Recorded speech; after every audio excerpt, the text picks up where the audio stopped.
What's up, folks? Back at you with another 49ers video. We need to talk about the NFL Draft 2024 because it was a really, really good draft. Now, the very first pick, Ricky Pearsall, I must say, there was a lot of shocked people when his name was called. But it only took a few moments to watch his tape to realize why the Niners just revamped their receiving core. That's a bad white boy right there. He can catch every single pass. He can run every single route. He's confident. He's good at what he does. When you have a receiver of his build, of his route running quality and ability running through the middle of the field, that opens so much up. So having somebody like him in the 49ers offense with a Deebo Samuel, with a Brandon Ayuk, with a George Kittle, with a Christian McCaffrey, and with the most accurate quarterback in the entire league, Brock Purdy, distributing the ball, that's crazy. Just as a rookie, I feel like he is somebody that can actually step in and contribute. With Juan Jennings, we have dogs on our team. We're not going to be able to keep them all forever, but I can't help but watch his film and think Adam Thielen because of how they play. Now, I really do think that Ricky Pearsall is going to be a dude, just like Cooper Kupp is a dude down there in LA.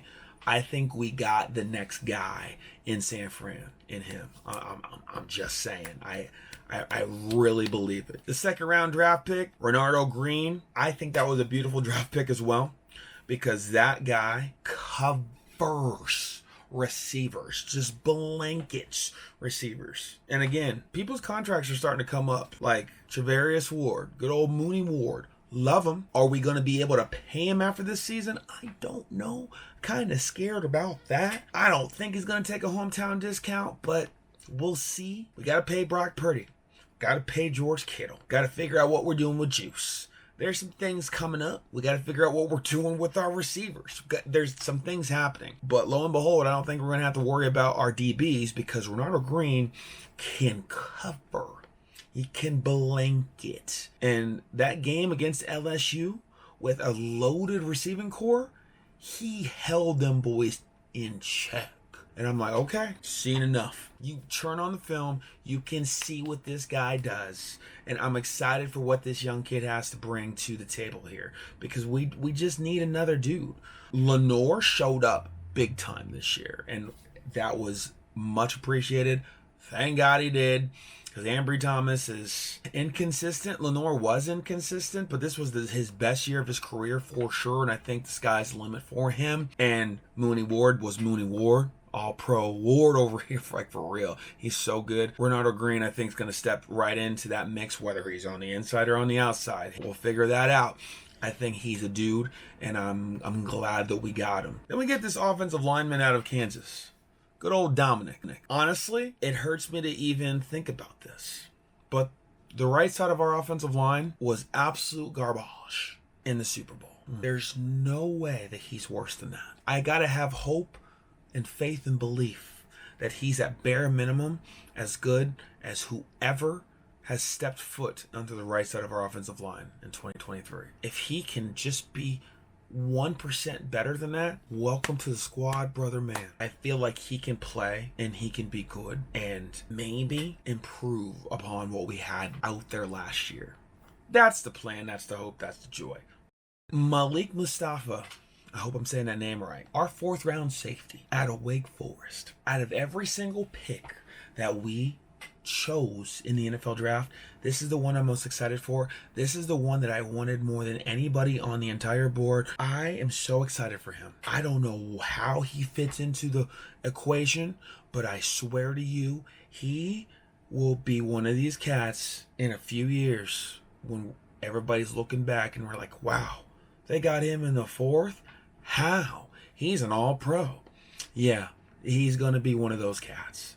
You turn on his film, he hits the ever-living piss out of people. He tackles people and berates their soul for a living. That's what he does. And he's so good at it. He's so good at it. I don't know how a manimal like him drops to the fourth round. I don't understand. Don't understand at all.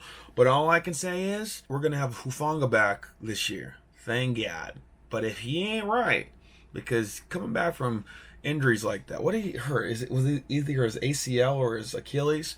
Whatever it is, because I don't remember right now. If he's not right, Malik will be. I'm telling you. Jair Brown was really good last year when he had to step in there. Poof, he's a guy. He's a baller. I would personally take Malik Mustafa right now over either one of them, and that's saying something. That's just my hopes and dreams and wishes for this cat right here. So we're really deep at safeties, and I'm here for it. Also in the 4th round, Jacob Cowen. That boy is a game-changing receiver. I saw him on Steve Smith's YouTube channel weeks before the draft, and I didn't even know who he was, but with the very piss-poor quarterback play that he had, bro was a baller. Absolute game-changing baller. He was that team's offense. And you watch him catch the ball, move in space, truck people with his little frame, because he's like 5'9", 170-pound dude. He's not a big guy, but he runs through you, not even just around you and past you, because he is so fast. But he'll run through you. Don't you dare get caught flat-footed. Don't you do it, because he will get into the end zone. He has a knack for scoring. He's one of those cats. And I'm just like, are we just the most loaded team at receiver that I've ever seen in my entire life? Yes, we are, because obviously Ayuk and Debo and Kittle and Juan Jennings, and we just drafted Ricky Pearsall. Jacob Cowing is the 6th guy. They all have to get the ball, and they all have to play their roles. But all I'm saying is there are 6 legitimate receiving options on this team. And they just signed Trent Taylor for whatever reason, maybe for kick returns, for punt returns. This guy can do it too. But I'm just saying 6 legitimate receiving options for Brock Purdy to distribute that ball to, and you can still give it to Christian McCaffrey out the backfield. You can still throw it to Juice, and you can still throw it to this guy that I'm about to talk about right here, Isaac Guerendo. 4th round running back out of Louisville. What was it, the 2nd fastest 40 time in the entire draft? And he is 6'1". What was it, 215? He's over 200 pounds, and he's 6'1". And he's running the 2nd fastest 40 in the entire draft, and he's a running back? Bro, he's built like a fullback. Could you imagine? I'm just wishful thinking over here. When you watch his tape, you just got to throw him a little dink it. Get him in space. One cut, he's gone. He'll run around you. He'll run through you, just like Cowling, only he's 4 or 5 inches taller and about 50 pounds more. He could be a fullback. Hear me out. We have to pay Brock Purdy. We have to pay Kittle. We have to pay these cats here coming up. What if we don't sign Juice back? That would be a sad day, because Juice is an amazing fullback. He's a Swiss Army knife. He can do a lot of things. I don't know if Isaac here from Louisville can block. I hope he can. But imagine having a weapon in your backfield that can run a 4.3 40, that can take it to the house at any given time. Imagine having that kind of weapon. Not only for blocking, but for the sake of, I just named 7 options, and this could be number 8. Imagine being a defensive player and realizing that at any given time, any of these 8 players that I'm looking at here can take it to the house. Period. That's nuts. Isaac Guerendo is potentially going to be one of these picks, just like I talked about Malik, one of these guys that you're going to look back and be like, we got him in the 4th? That's insane. Absolutely insane. I really am excited to see him play football on this team. Jarrett Kingston in the 6th round out of USC. Offensive line, plug and play weapon. Again, the right side of our line in the Super Bowl gives me heart palpitations. Like, I can't even, especially in overtime. Oh, I really hope he's good. I really hope he makes the team. I really hope he challenges that side of the line and makes it better wherever they actually fit him in at. I'm here for it. His tape didn't look bad. Offensive linemen are weird in the NFL. Some of them transition really well. Some of them that are in the 1st round are dominant in college, and they are dominant in the pros, and it's just dandy. Everything in between, outside the 1st round or 2, it's just like, It depends on that situation. It depends on the actual player himself. Like, how is that cat wired? I don't know. Is he willing to work hard? Is he willing to drop down to guard if he used to play tackle? Or is he willing to play center because he used to play guard? Like, where is his work ethic and how wired is he to be better than what he was in college? I don't know. So I really hope Jarrett is fantastic, but we'll see. Our last pick, Tatum Bethune out of Florida State. I hope I'm saying that last name right. But Tatum, you turn on the film and you're just like, okay, good linebacker. For sure. Very, very solid linebacker. We drafted a few linebackers last year, too. So we let go of people like Flanagan Foles, I do believe, praise God. There's a wide open position to be won out of those next two guys down from Fred Warner. Dre Greenlaw's recovering. God only knows if he'll be ready week 1 or if he'll be ready week 12. I don't know. But his role, and then that next guy, that number 2 and that number 3 backer, we drafted a bunch of guys. We've signed some cats. We drafted Tatum right here. Will one of them fill that 1 and 2 roll up outside of Fred Warner? Somebody's going to have to. Somebody's going to step up. I'm here for it if it's him. But we have young legs, young energy, and 4 or 5 guys to fill 2 spots. We'll see what happens. Now let's talk about the undrafted free agents. Just highlight a couple of them. The one is really cool because it's T.O.'s son, Tariq Owens. I had just labeled 7 receiving options, or maybe 8. I don't know how he makes his team, honestly.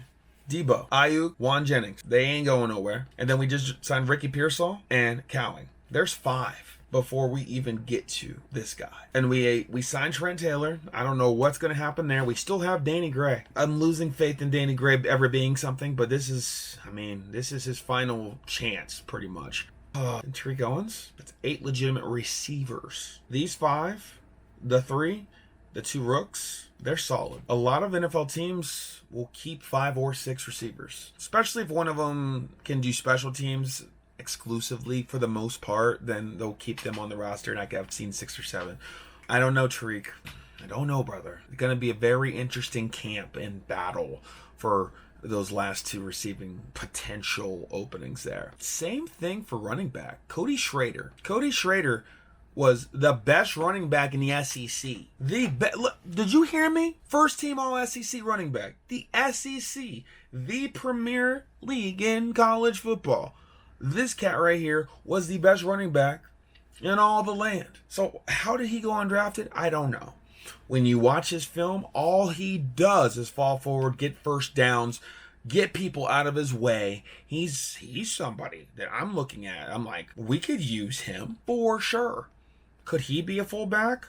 Absolutely. Could he be somebody that takes some carries in short yard scenarios? Absolutely. I'm just saying, the best running back in SEC, all he does is produce, all he does is score, all he does is get first downs. I don't know how he fell to us as an undrafted free agent. Happy to have him. Elijah Mitchell, all he does is get hurt. JP Mason, I love him, but I feel like there's certain people that get in the doghouse with Kyle Shanahan, and he's one of them. Don't know why. So we have Christian McCaffrey, and we have Isaac Crendo, who we just drafted, and then we have JP Mason and Elijah Mitchell, and then now we have Cody Sherrer. I might be missing somebody, but there's at least 5 people right there, and we'd probably keep 3. It's going to be a battle. Mason Klein out of Furman, a basketball cat that converted to tight end, big target, athletic as all get out. He could be something. We just lost a couple of our tight ends. If this big athletic tight end can block, then we're in business, because he's already a big